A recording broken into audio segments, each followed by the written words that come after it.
Welcome to Gone Outdoors. Kyle Agre and Scott Brewer of Brewer Agre Outdoors. Talking hunting, talking fishing, and talking anything you can do outdoors. Right here on Kello News Talk 1320, 107.9 FM, and KWSN 1230 AM, 98.1 FM, both out of Sioux Falls, South Dakota, and the mighty 790 KFGO Fargo, 104.7 FM. Today's Gone Outdoors is brought to you by Ray's Sport and Marine, your local Lund Boats and Bennington pontoon dealer in Moorhead. RaysMarineMoorhead.com. Adventure RV across from the Fairgrounds Inn, West Fargo, your number one RV dealer in the FM area. AdventureRVSales.com. Devil's Lake Tourism. Looking for wide open spaces, amazing fishing, and a refreshing escape? Discover Devil's Lake, where adventure, relaxation, and North Dakota hospitality come together. Plan your stay at devilslakend.com. The Outdoor Adventure Foundation.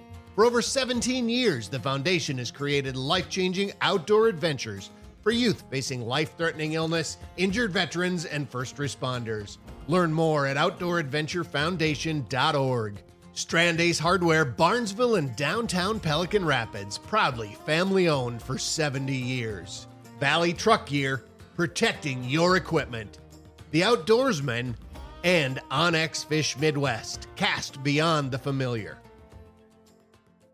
And it is great to be back again. Thank you for joining us for yet another episode of Gone Outdoors. Scott, it is, we're back in winter, and I guess I'm just going to say it kind of feels good. Not that we all want it to be cold all the time, but it's the time of the year. The warm stretch was nice.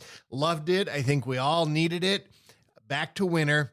You and I had an opportunity yesterday to spend the day out. Well, we actually spent part of Thursday as well, out on Mille Lacs Lake for the Snow Bear Tournament run by FM Walleyes and sponsored by Glacial Lake Snow Bear. What a fun time. Yeah, it certainly was. This was the second of two Snow Bear tournaments this year.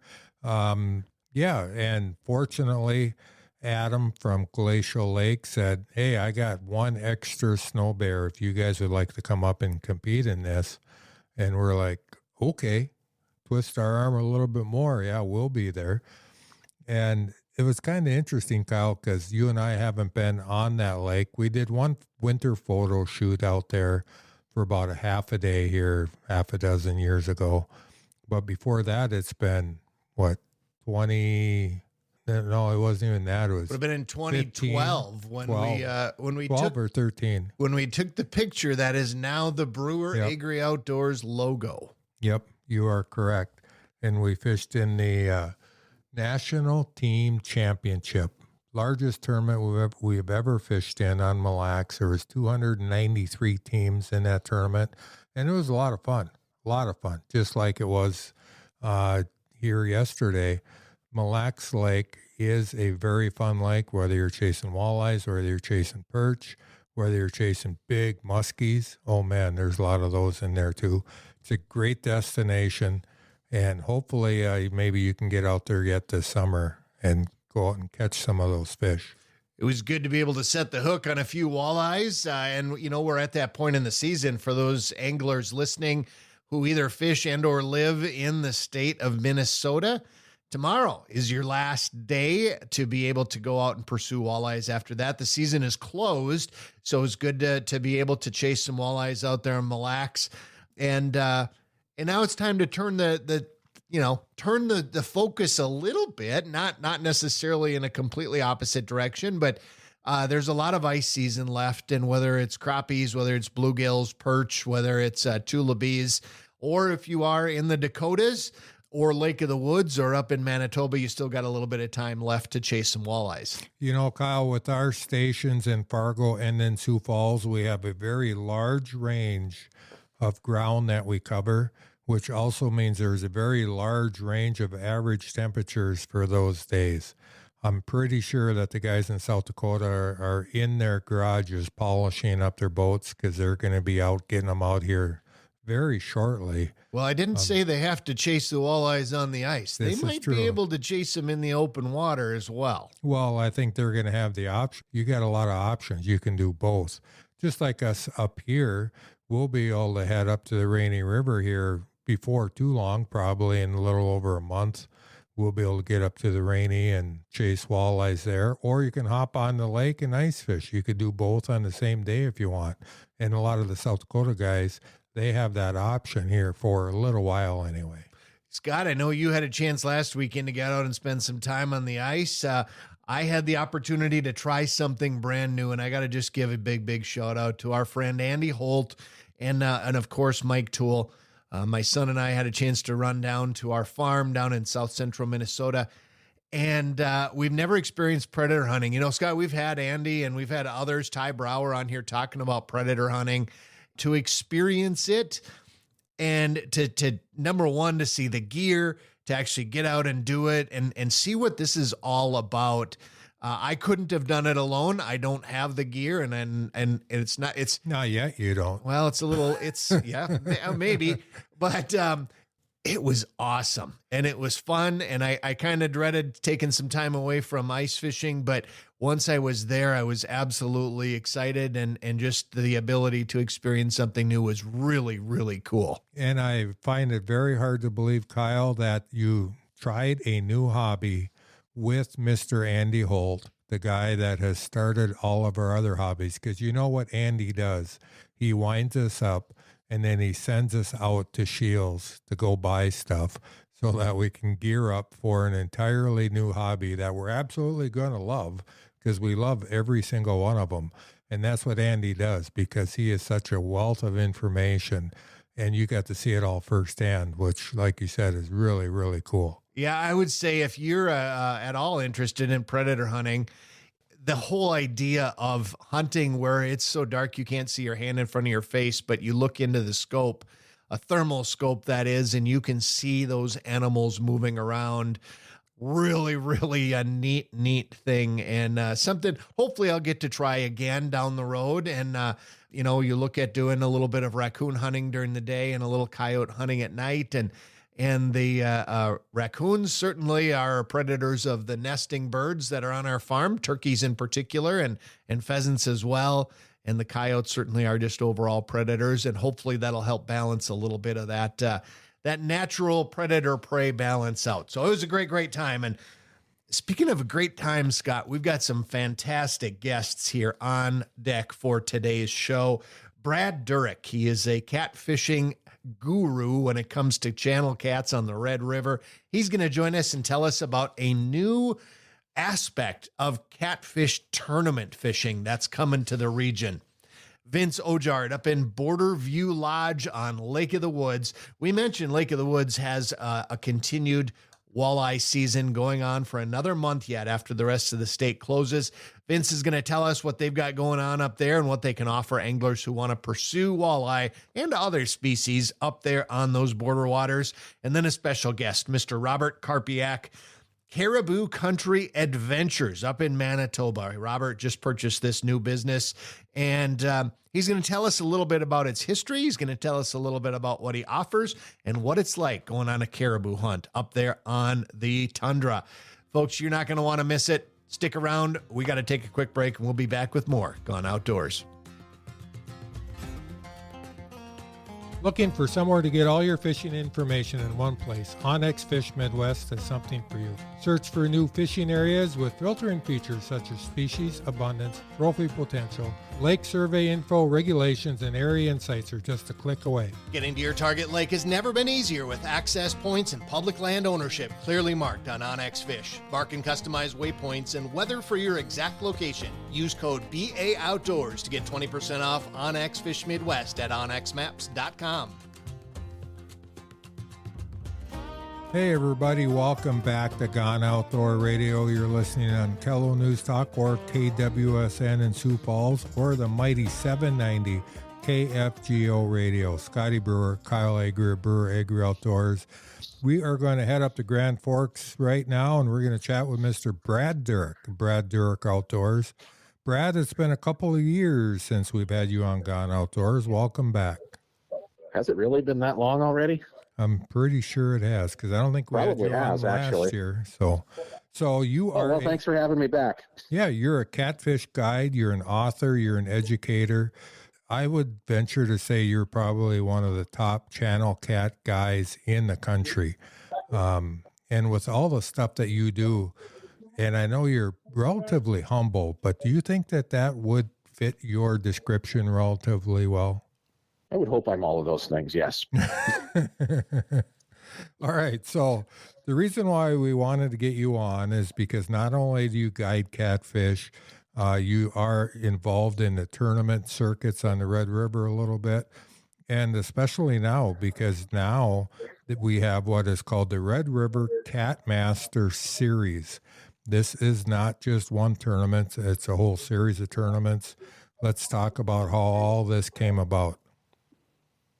Well, if you want the backstory, we were actually at the Catfish Capital Challenge up in Drayton last year at the campground between night 1 and night 2. And it was just a couple of anglers and Kelly Clement, who does a lot of the marketing for the Cats Incredible in East Grand Forks. And it kind of came up, how can we tie our tournaments together to get more people to participate across the board? And it was just a little light discussion that night. We had kind of a format, and we just tabled it here till about early part of December.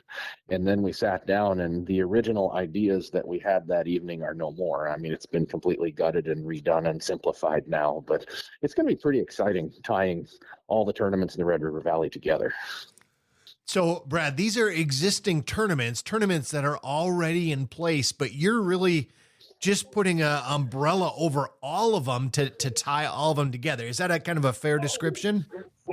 Yeah, probably the best way to describe it is it's going to be an Angler of the Year. So it's an optional buy-in per angler, not per team, which is different for us because we know that a lot of the participants will fish with different partners throughout the season. So in 1 week, they'll be fishing together for points, and in the next week, they might be fishing against each other for points, which will make it even more fun. Okay, so most of these tournaments are team tournaments, but the Cat Master Series is not a team record keeping. It's going to be individual. Right, it's an individual. Yep, to crown a Cat Master. So let's go through these tournaments real quick. Which tournaments are we talking about, and where are they located? So starting at the beginning, the first one of the year is the Shields Boundary Battle, which is Grand Forks and East Grand Forks. That's a unique one because day 1 we fish in Grand Forks below the Riverside Dam, and day 2 we fish out of East Grand Forks above the Riverside Dam. And then July 11th we go to the Marley Concrete Cats. That's at MB Johnson Park in Moorhead, and that one's in its 4th year. That's probably the newest one of the bunch. And then from there, we got the Pembina people on board. So the next weekend, it goes up to Pembina for the one-dayer for their catfish tournament, which has gotten to be a fan favorite. And then the next week again is the famous Cats Incredible out of East Grand Forks. That's been around for, 35 or 36 years now, since the 80s, and maybe more now even. And then the final one is the Catfish Capital Challenge in Drayton, which is in mid-August. Okay, so I'm assuming that each of these tournaments, they have their own rules, they have their own entry fees. Are all the entry fees relatively similar? Not really, because 2 of these tournaments are one-day tournaments, and 2 of them are more high-stakes, bigger payout. For example, it's $120 for the one-dayer in Moorhead versus $300 for the $10,000 guaranteed payout in Drayton. So, and how does the season points work? So, is it possible that somebody could do very well and not fish all 5 of them, or are they going to have to fish all 5? Oh, I believe they could skip 1, maybe even 2, and do well, but they're going to have to do really well because there are some bonuses. If you win one of the tournaments, you get 10 bonus points, and if you get big fish, you get 5 bonus points. And even there, each tournament has some different rules, so the bonuses will change from tournament to tournament. But one of the big bonuses is 5% of the total money brought in will be paid back to the highest placing person who fished all 5 tournaments. Wow. So there is an incentive to do all of them, and that That's a great incentive. A little bit of cash. That's a great reward. Brett, So go ahead. you may not win the Catmaster, but you may get that extra bonus at second, third, or even fourth, possibly, because you fished all 5. That's fantastic. It's very possible. So is this something they sign up with at the time they sign up for the tournament, or do you have to sign up for it ahead of season? How are you handling that? We're going to take entries to this at any time, but keep in mind, when the boundary battle starts in June, then you can't participate if you sign up once the fishing begins. That's how we're going to handle it. If you sign up after that one, then that one is out, obviously, because it's already been fished. Even if you fished in it and did well, you can't just sign up and get it, of course. Yep. So we're taking entries for it all up, but we're doing some sign up nights to try to get people to come out and get together in the winter and sign up for all the tournaments, sign up for Catmasters. We've got online links on all of the sign up pages for all of the tournaments.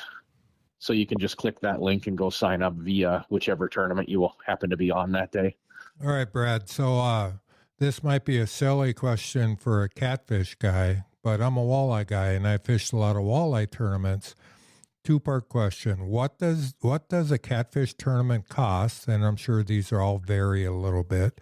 And the second question is, what does the season point championship, the Catmaster series, what is that going to cost them? The Catmasters is $100 per angler. I'll just go down all the tournaments. The Shields Boundary Battle's $230 per team.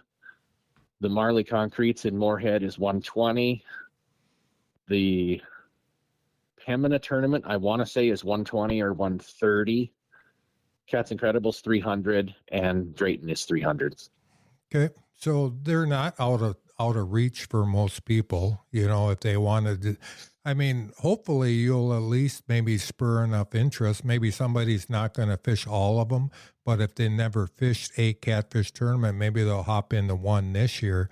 Then next year they can do more, do 2 or 3 or all of them, which would be. And that seems to be how these new things work. Everybody kind of sits back and sees how it's going to go. And of course, since it's new to us, there'll probably be some tweaks and changes. But I should mention the scoring system it's going to score based on the number of entries in each tournament. And I'll just use an example of Marley Concrete in Moorhead. If there's 25 teams in that one, I would like to have 50 in that one. But if there's 25, we'll just use that as a nice number for this. It's going to start at 25 for first place and go all the way back to 1 for 25th place, and then some of the bonuses in for winning and placing. Likewise, we use Cats Incredible at 75 teams. That's going to go 75 for top, back down to 1, plus the bonuses. So the bigger tournaments do have more opportunity to rack up more points. Yep, but there's more competition as well. So more competition, you got to fish 2 days in some of those. Yep. And there can be a lot of movement between day 1 and day 2. So we got to finish up here, but you have a Moorhead sign-up night. You're going up and down the valley. Moorhead sign-up night is Wednesday, March 18th. So if you're interested, you want to find out more information, you want to go to Swing Barrel Brewing in Moorhead on March 18th, and you'll get more information. Otherwise, Brad, How can people find out more information about the Red River Catmasters series? The Catmasters series, just go to Red River Catmasters on Facebook. We have a pretty intense Facebook page set up for that. And then on that, there is links to all of the other tournaments and signups from that page. Yeah, that's great. Brad, we really appreciate you coming on Gone Outdoors, and we appreciate all you do to help grow the sport and grow the outdoors. Hope you have yourself a great day. Thanks for having me, guys. Stick around. We'll be back with more Gone Outdoors after this short break. Experience unrivaled power with the Ion Alpha Ice Auger. Choose from the Steel Bit Alpha or the Ultralight Alpha Plus. Available in 1 or 2 battery configurations, the 8-inch model cuts an incredible 1,200 inches of ice on a single charge, blazing through at 3.4 inches per second. The 10-inch model drills 1,200 inches at 2.2 inches per second. It's called the Alpha for a reason. Find yours at your local retailer or visit ioniceaugers.com. Welcome back to the second half of this morning's Gone Outdoors. Kyle Agre and Scott Brewer of Brewer Agre Outdoors. Talking hunting, talking fishing, and talking anything you can do outdoors. Right here on Kello News Talk and KWSN in Sioux Falls, South Dakota. And the mighty 790 KFGO Fargo. We're going to welcome an old friend back here to Gone Outdoors. Vince Ojard of Border View Lodge up on beautiful Lake of the Woods, Rainy River, up there in God's country. Vince, how is the winter going up there on Lake of the Woods? Hey guys, great to hear from you again. This winter has been spectacular fishing. We started about December 10th. Currently, we're sitting on about 3.5 feet ice still. That bay is still 4 feet plus, so that is our gateway to the lake. And just as long as that bay holds up, we're going to be fishing until the end of March again this year. Boy, Vince, Mother Nature sure treated us ice fishermen well this winter. We've had some of the best ice that we've had in literally over a decade. And like you said, hopefully it's going to last a long time. It's really a shame that there's so many people down here where we're from in the center of the state that are pulling their ice houses off because they think that the seasons are about over. For Lake of the Woods, it's really go time for you guys. Absolutely, and that's when our business really picks up. These guys, even now, the ice conditions down south are not good, and everybody's packing it up. There's resorts that are canceling trips on people, and that's really what's looking on our books as a big addition. So once deterioration happens in south, that's where we thrive, and we offer our services that will continue, like I said, in the end of March. So they can experience that. And Vince, just so all of our listeners know, right, most of the state of Minnesota, the walleye season is closed after tomorrow, Sunday. But you guys continue. It continues to be an open season up there on Lake of the Woods. And how long does that season remain open beyond what the rest of us have? Well, being a border water, we got a little blessing, and that blessing is another 30 days of fishing. So we roll, like I said, to the end of March. April 1st, we have to have every single one of our houses off, and that's what we're aiming to do again this year. That is fantastic. And based on what I've been seeing there on the Border View Lodge Facebook page, fishing's been pretty good too. And it's not just good ice conditions. People are catching. I tell you what, we're on the move. We're on the move constantly. In fact, I've got a crew of my ice crew is probably 16 guides strong. So what we do is we designate a few guides. Even like this morning, we're going to make a run a little shallower and punch a road and see what happens. Right now, we're currently out about 22 miles. So that's a good hour drive in the morning. So you figure an hour drive out, hour drive back for your day. And it kind of takes up a little bit too much time where you could be fishing that extra time. So we're on the move. We're going to try and find some areas that are shallower, a little shorter drive in the morning. But right now, our fishing is absolutely lights out on the lake. To be honest with you, a week ago it was horrible. I mean, we're marking a ton of fish, but they were finicky. But the last couple of days, there's been a lot of buckets full, and there's been a lot of quality fish. Boy, Vince, when you say you're out 22 miles, we should tell people that those are on plowed roads. And because you guys do have snow up there, so you got to stay on the roads. And not only you got all these guides that are out trying to find people some fish that they can catch, but you got people out plowing roads. I mean, the operation you have there is extremely extensive just to get people on fish. Well, when you're running 30 sleepers and 70 day houses and the ability to fish 300 to 350 people a day, you got to have that operation. It has to be well oiled, and you got to have the correct staff to do it. And that's what we're honestly blessed with. We've got a good crew here at Border View Lodge. Yeah, you definitely do, Vince. And let's just, again, for the benefit of our listeners here, because when you talk about lodging, you sort of alluded to it. You have sleeper houses. People can actually stay out on the lake, right? But then you also have the day houses, and they would stay then at the resort on shore. Talk maybe a little bit more about some of the details of both of those options for folks. So the most comfortable package you can get is to stay on shore, stay in a nice, comfortable cabin, and then go out each morning into your day fish house in your own vehicle, fish however long you want. Normally we're out there by 5 o'clock, we're rolling back in, but you can come in anytime you want, and having that ability to drive yourself out is what customers really enjoy about Borderview Lodge.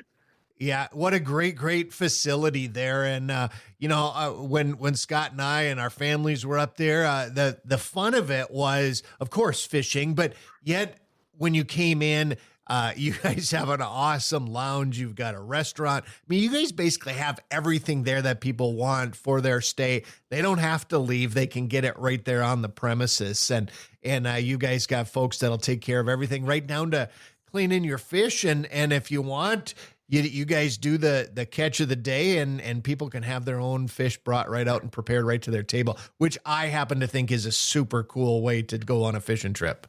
Yeah, if you want to come in and be pampered, give me a call, because from check-in to check-out, all you got to do is sit and catch fish. You don't have to get your hands dirty. We'll clean your fish, we'll provide you bait, and we will get you to and from.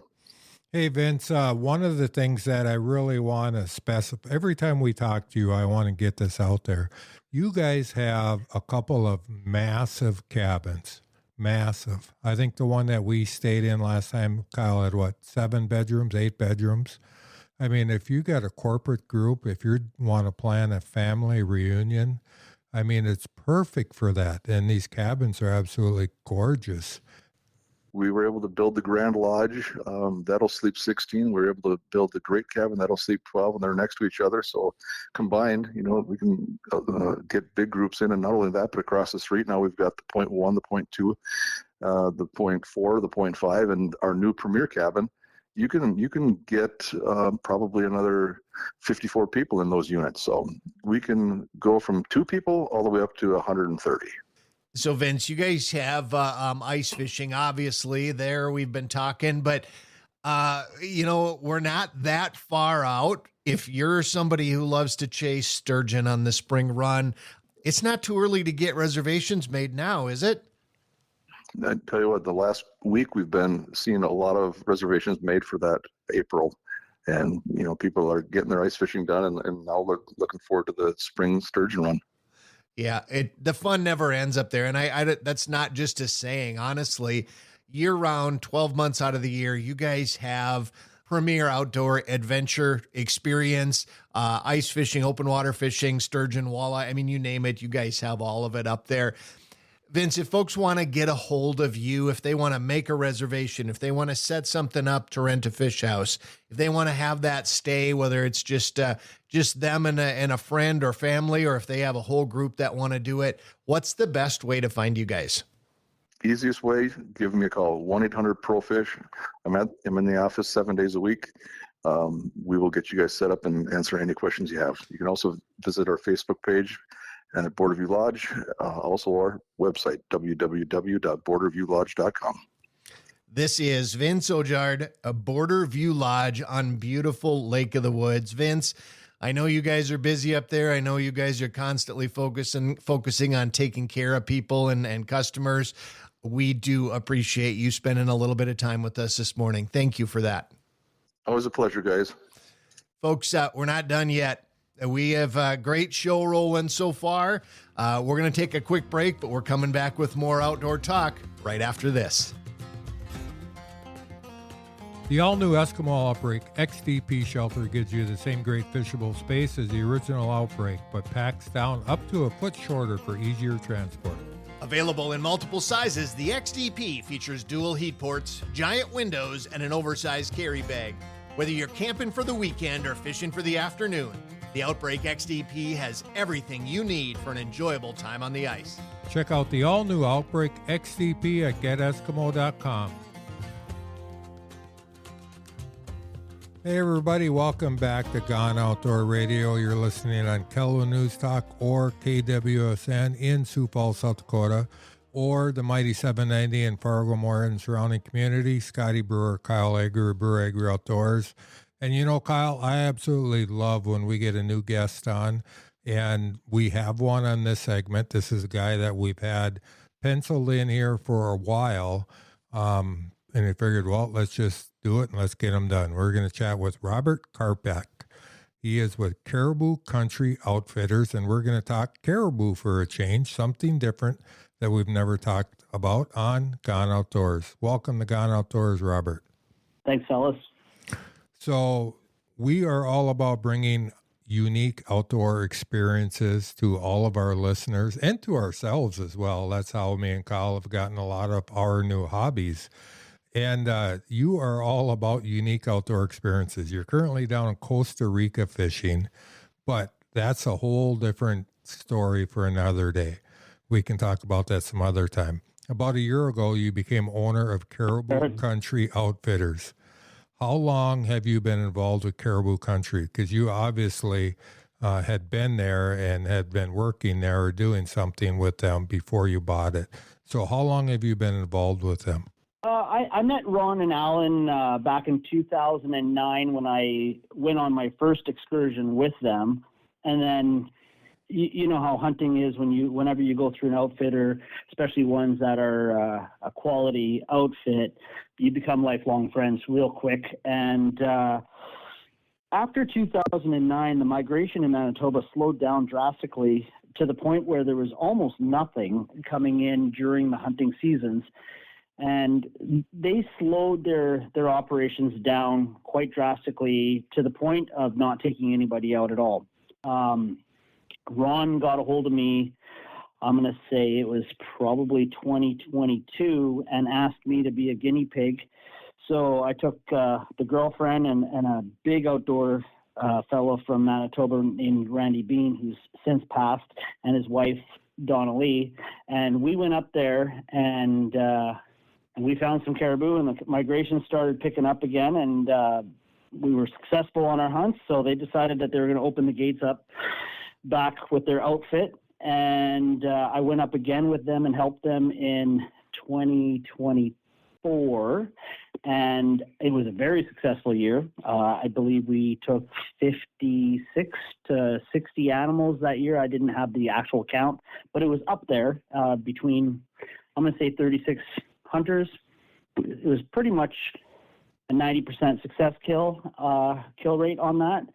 So then in 2024, 2025, the two of the guys, Ron and Alan, decided that they wanted to retire so they could pursue other animals in that time frame, because it really ties you up from August through the end of September, beginning of October, and they wanted to go hunt elk and moose and whatnot. So they decided they were going to sell, and I like jumping on adventures, so I decided to take the plunge and purchase it. And we ran our first year last year. I replaced all the boats, replaced the motors, gave the camp a little bit of love. And last year was quite successful. I think we were sitting at around 75% success rate.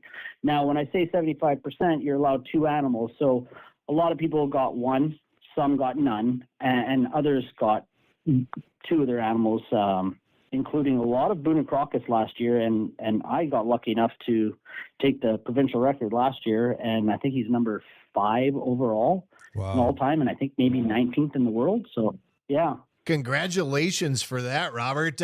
For our listeners and for both Scott and I who've never been on a caribou hunt, talk a little bit about what a caribou hunt is like, right? You're not sitting in a tree. I imagine there's not a lot of trees around where those caribou are living. So what kind of terrain and what kind of hunt are we talking about?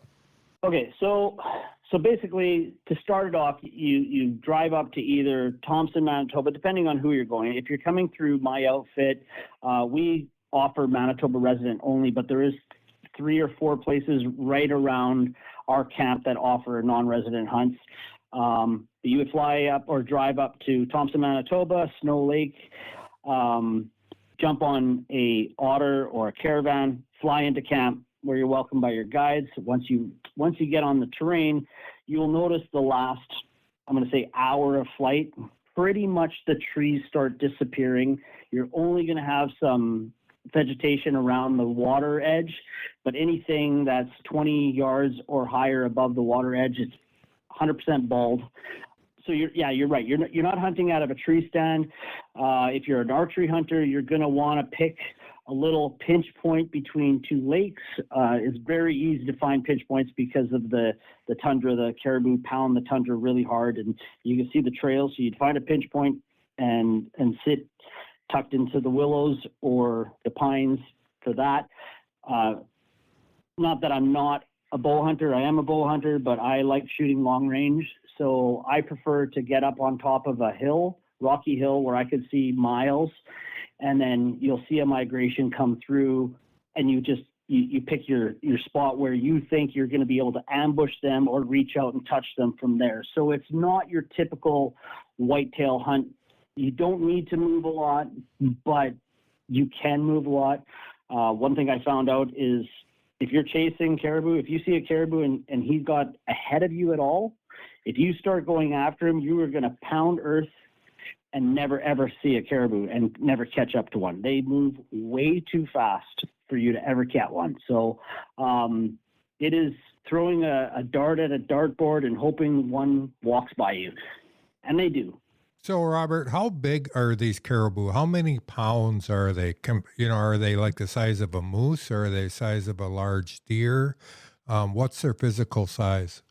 Okay, so when you look at a caribou standing on the tundra, you would think it's ginormous. For whatever reason, they look really, really big, and I think you have nothing to compare it to. It would be similar to when the moon is rising on the horizon and it's up against something. It looks really, really big, and then when you walk over to it and you go, whoa, ground shrinkage. And the ground shrinkage isn't on their antlers so much, but it is on their body. So a caribou, my best guess would be somewhere between 350 to 400 pounds, probably closer to the 350 pounds. And when you debone that animal and you take all the meat out, and we're not talking about any sinew or any bones, you have about a 75-pound bag of meat. So they're not overly big. There's a lot of stomach mass on a caribou that is obviously waste. So they look bigger than they really are. Their skeleton frame isn't that big. They have big feet, but that's about it. They don't have a lot of muscle mass. All right, Robert. Unfortunately, we are almost out of time. That's a problem with talking about an entirely new topic in an 8-minute segment or 9-minute segment. But people can find out a lot more information about caribou hunting, about caribou country adventures, just by going on Facebook, correct? Yeah, you can go on Facebook. We're in the middle of setting up a new website. They had a website set up before. I'm sold out for 2026, 2027, halfway through 2028 already. So I don't need to reach out to a lot of people, but we are going to be revamping our website, CaribouCountryAdventures.com. One thing that I will mention before we get cut off here, the experience alone, we do offer ecotourism, where you can come up and just experience the terrain and be a part of the fall in the tundra. And of course, fishing is off the charts. You're catching master angler size lake trout, grayling, and pike right off the dock. It's unbelievable. I can't imagine, Robert. I can't imagine. All right. We appreciate you coming on Gone Outdoors, and we hope you have a successful fishing outing down in Costa Rica. Thanks, guys. Appreciate you reaching out to me, and hopefully we'll see you on Lake Winnipeg sometime soon. Special thanks to our Gone Outdoors show sponsors: Raysport Marine, Adventure RV, Devil's Lake Tourism, Legacy Truck Gear, Strand Ace Hardware, Outdoor Adventure Foundation, and Onyx Fish Midwest. Thank you all for tuning in to today's Gone Outdoors. Follow along when you're on the ice or on the water or in the field with Gone Outdoor Podcast, KFGO.com, KWSN.com, KELO.com, Apple Podcasts, or on Spotify. Visit us at breweryagreoutdoors.com and follow us on social media.